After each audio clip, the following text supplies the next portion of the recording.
High, আজকের এই ভিডিওটা তারাই দেখছো যাদের জেনপাস ইউজি 2024-এ খুব একটা ভালো র্যাঙ্ক হয়নি। তোমাদের সেই ভালো র্যাঙ্ক না হওয়ার পিছনে অনেক কারণ থাকতে পারে। হতে পারে পরীক্ষার দিন তুমি ভালো পারফর্ম করতে পারোনি, বা হতে পারে তোমার প্রিপারেশন খুব একটা ভালো হয়নি, বা হতে পারে যে তুমি প্রিপারেশন যে করবে তার জন্য প্রপার মেটেরিয়ালস পাওনি, সেই জন্য তোমার ঠিকঠাক গাইডেন্সের অভাবে প্রিপারেশন হয়নি, এরকম বিভিন্ন কিছু হতে পারে। এবার তাদের মধ্যে এমন প্রচুর স্টুডেন্ট রয়েছে যাদের কিনা এই মুহূর্তে রেজাল্ট খারাপ হয়েছে, তারা ভাবছো যে আমি কি করব, আমার কি নেক্সট ইয়ারের জন্য একবার ড্রপ নেওয়া উচিত, নাকি আমার অন্য কোনো একটা কোর্সে ভর্তি হয়ে যাওয়া উচিত।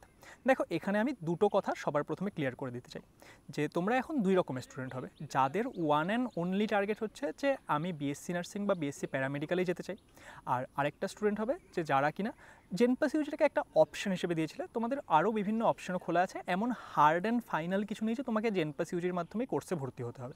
তাহলে যাদের এই ক্ষেত্রে এটা জাস্ট একটা সিম্পল অপশন ছিল, তাদের তো আরও অন্যান্য অপশনও রয়েছে, এবং তাদের মধ্যে থেকে ম্যাক্সিমাম স্টুডেন্ট এটাই করবে যে তোমাদের যে বাকি অপশনগুলো খোলা রেখেছিলে তার মধ্যে থেকে কোনো একটাতে এনরোলমেন্ট করে নেবে।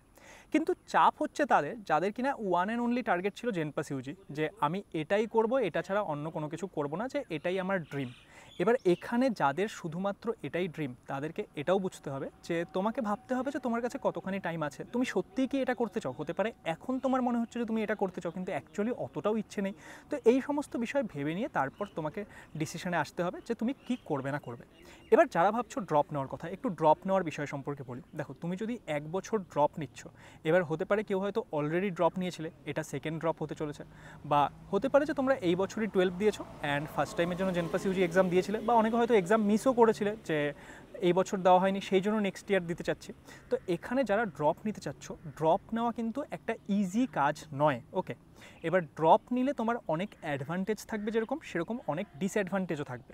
কী কী ডিসঅ্যাডভান্টেজ থাকবে সেগুলো সবার প্রথমে একবার বলি, কারণ অ্যাডভান্টেজগুলো আমাদের সবার চোখে পড়ে কিন্তু ডিসঅ্যাডভান্টেজগুলো চোখে পড়ে না। দেখো, ডিসঅ্যাডভান্টেজ সবার প্রথম যেটা থাকবে, যে তোমার কাছে না 1 বছর সময় থাকবে। স্যার, এটা তো একটা ভালো বিষয় যে 1 বছর সময় থাকছে, সেটা ডিসঅ্যাডভান্টেজ কী করে হচ্ছে? এই যে 1 বছর সময়টা থাকবে, এখানে কি হবে যে শুরুর দিকে তো সবাই খুব মোটিভেটেড, কালকে রেজাল্ট বেরিয়েছে, তো এখন রেজাল্ট খারাপ এসছে, তো সেই জন্য সবাই খুব মোটিভেটেড যে এই বছর হলো না, মনে খুব দুঃখ লাগছে, তো এই বছর তো নেক্সট ইয়ার করতেই হবে, তো এখন দারুণ পড়াশোনা করব। তো এই মোটিভেশনটা শুরুতে থাকে 1 সপ্তাহ, 10 দিন, 15 দিন, 1 মাস, তারপর কিন্তু মোটিভেশন চলে যায়। এবং আমাদের কি মনে হয়, আচ্ছা 1 বছর সময় আছে, ঠিক আছে, আজকে পড়লাম না কালকে থেকে পড়বো, কালকে পড়লাম না 1 সপ্তাহ পর থেকে পড়বো, 10 দিন পর থেকে পড়বো, এই করে করে আলটিমেটলি কী হয়, আলটিমেটলি হাতে বেঁচে থাকে ওই 1-2 মাসই।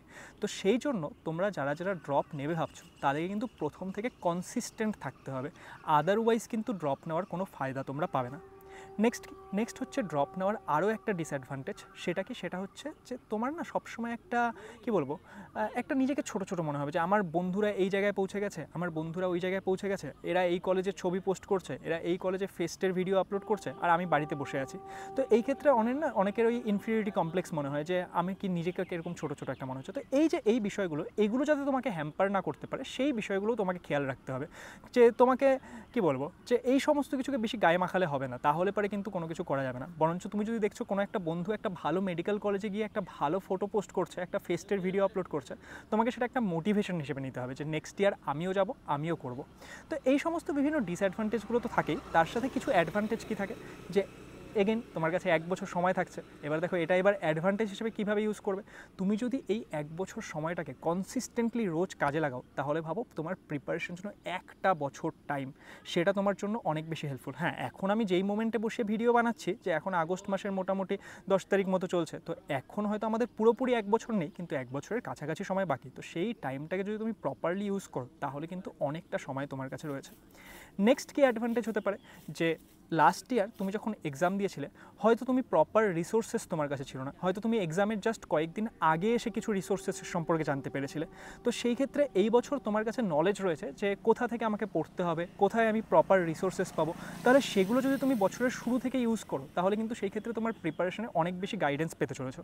যেরকম তোমরা অনেকে আমাদের ইউটিউব চ্যানেল থেকে হয়তো 2024-এ পড়াশোনা করে পরীক্ষা দিয়েছিলে। এবার আমাদের ইউটিউব চ্যানেল থেকে পড়ে প্রচুর স্টুডেন্ট ইভেন আন্ডার 100 র্যাঙ্কও এনেছে, প্রচুর স্টুডেন্ট আন্ডার 500 র্যাঙ্ক এনেছে, কিন্তু তোমরা যদি প্রপার আমাদের গাইডেন্স চাও যে একদম সারা বছর আমাদের সাথে পড়বে, তাহলে তোমরা আমাদের ব্যাচে এনরোল করতে পারো। 2025-এর জন্য আমাদের অ্যাভেঞ্জার্স ব্যাচ জাস্ট আগস্ট মাসের 1 তারিখ থেকে স্টার্ট হয়েছে। তোমরা চাইলে সেই ব্যাচটাতে এনরোল করতে পারো। সেখানে এই মুহূর্তে একটা অফারও চলছে, সেই অফারটা নেক্সট আরও 4-5 দিনের জন্য থাকবে। তো সেখানে তোমরা 2999 টাকায় আমাদের এই ব্যাচের জন্য এনরোল করতে পারবে। সেখানে তোমরা live classes, mock test, DPP, regular Google Meet session ইত্যাদি আরও বিভিন্ন কিছু পেয়ে যাবে, যেগুলো তোমাদের প্রিপারেশনে হেল্প করবে। আর কি বিষয় রয়েছে এবার দেখো, যে এবার তুমি যদি ড্রপ নেবে ভাবছো, সবথেকে ইম্পর্টেন্ট কী হবে? সবথেকে ইম্পর্টেন্ট হবে তোমার মাইন্ডসেট। তার কারণ কি বলো তো, যে তুমি যদি নিজেকে মাইন্ডসেটটাকে প্রপার রাখতে না পারো, সারা বছর যদি নিজেকে ধরে রাখতে না পারো, তাহলে কিন্তু ড্রপ নেওয়ার কোনো ফায়দা হবে না। আমি বারবার বলছি, ড্রপ নেওয়াতে সবথেকে বেশি প্রবলেম কোনটা ক্রিয়েট করে? ইনকনসিস্টেন্সি, যে তুমি একদিন পড়ছো, 2 দিন পড়ছো না, কারণ সময় হাতে রয়েছে না। তো এটার থেকে তোমাকে বাঁচতে হবে। তোমাকে প্রত্যেক দিন রেগুলার পড়াশোনা করতে হবে। ইভেন যারা ইউটিউব থেকে পড়ছো, তাদেরকে একটা প্রপার প্ল্যান বানিয়ে সেই প্ল্যান অনুযায়ী পড়াশোনা করতে হবে। যারা আমাদের ব্যাচে জয়েন করছো ধরো, তো সেখানে তোমরা একটা প্রপার প্ল্যান আমাদের থেকেই পাবে, কারণ রেগুলার রুটিন ওয়াইজ ক্লাসেস চলবে। তো তোমাদেরকে সেই ক্লাসেসগুলো রেগুলারলি করতে হবে। তারপর কি শেখার যে সেলফ স্টাডি, অনেকে এটা মিস করে যে এই ইউটিউব ক্লাস করছে, এই অনলাইন ব্যাচের ক্লাস করছে, কিন্তু সেলফ স্টাডি করছে না। তো সেই সেলফ স্টাডির উপর তোমাদের ফোকাস করতে হবে। ইত্যাদি বিভিন্ন বিষয়গুলো যদি তোমরা খেয়াল রাখো, তাহলে কিন্তু তোমাদের ড্রপ নিয়ে একটা ফায়দা হতে চলেছে। আর আদারওয়াইজ তোমরা যদি এই সমস্ত বিষয়গুলো ফলো করতে না পারো, তোমরা যদি কনসিস্টেন্ট না থাকো, একটা রুটিন ওয়াইজ পড়াশুনো না করো, রেগুলার যদি পড়াশুনো না করো, তোমরা যদি বারবার ভাবনায় ডুবে যাও যে আমার দ্বারা এটা হচ্ছে না, এই বছর হয়নি, পরের বছর করতে পারবো কি পারবো না, তাহলে কিন্তু ড্রপ নিয়ে কোনো ফায়দা হবে না। সবার প্রথমে নিজের উপর বিশ্বাস করতে হবে যে আমি যদি 1 বছর ড্রপ নিচ্ছি, সেটাকে আমি কাজে লাগাবো এবং আমি পারবো। নিজের উপর একটা সেলফ বিলিভ রাখতে হবে। একটা জিনিস মাথায় রাখবে, তুমি যদি কোনো একটা কিছু বিশ্বাস করো, তুমি অলরেডি সেটার অর্ধেক রাস্তা হেঁটে নিয়েছো, বাকি অর্ধেক রাস্তাটা হাঁটতে হবে। তো সেই বিশ্বাস করাটা খুব ইম্পর্টেন্ট। তাহলে আজকের এই ভিডিওটি আই হোপ যে তোমাদেরকে ডিসিশন নিতে হেল্প করবে যে তোমরা ড্রপ নেবে কি নেবে না। কারণ দেখো, তোমাদের বিভিন্ন স্টুডেন্টের সিচুয়েশন বিভিন্ন। আমি এখানে বসে তোমার জন্য ডিসিশন নিতে পারবো না যে তুমি ড্রপ নেবে কি নেবে না। তোমাকে ভাবতে হবে নিজের বিষয়টা, যে আমি কোন সিচুয়েশনে রয়েছি, আমি করতে পারবো কি পারবো না। এই সমস্ত বিষয় নিয়ে আলটিমেটলি নিজের ডিসিশন নাও। আই হোপ যে এই ভিডিওটা তোমাদের ডিসিশন মেকিং হেল্প করবে। ভিডিওটি ভালো লাগে সেটাকে বন্ধুদের সঙ্গে শেয়ার করে দিও, কারণ অনেকে এইরকম সিচুয়েশনে এই মুহূর্তে রয়েছে, যেই সিচুয়েশনে তুমি রয়েছো। তাহলে এই ভিডিওটা তাদেরকেও একটা ডিসিশন নিতে হেল্প করবে। আর যদি তোমরা ভাবছো যে আমাদের থেকে প্রিপারেশন করবে, তোমরা আমাদের ইউটিউব চ্যানেলে বিভিন্ন ভিডিওস পোস্ট হবে, সেগুলো থেকে প্রিপারেশন করতে পারো। এছাড়া তোমরা যদি চাও যে আমাদের ব্যাচ জয়েন করবে, তাহলে আমাদের লেটস ইমপ্রুভ অ্যাপ ডাউনলোড করে সেখানে গিয়ে আমাদের জেনপাস ইউজি 2025-এর যে অ্যাভেঞ্জার্স ব্যাচ রয়েছে, সেটাতেও এনরোলমেন্ট করতে পারো। থ্যাংক ইউ সো মাচ ভিডিওটি দেখার জন্য। দেখা হবে অন্য কোনো একটি ভিডিওতে। ততক্ষণের জন্য ভালো থেকো সবাই, আর নেক্সট ভিডিওগুলো দেখার জন্য আমাদের চ্যানেলটিকে সাবস্ক্রাইব করে রেখো। Thank you so much.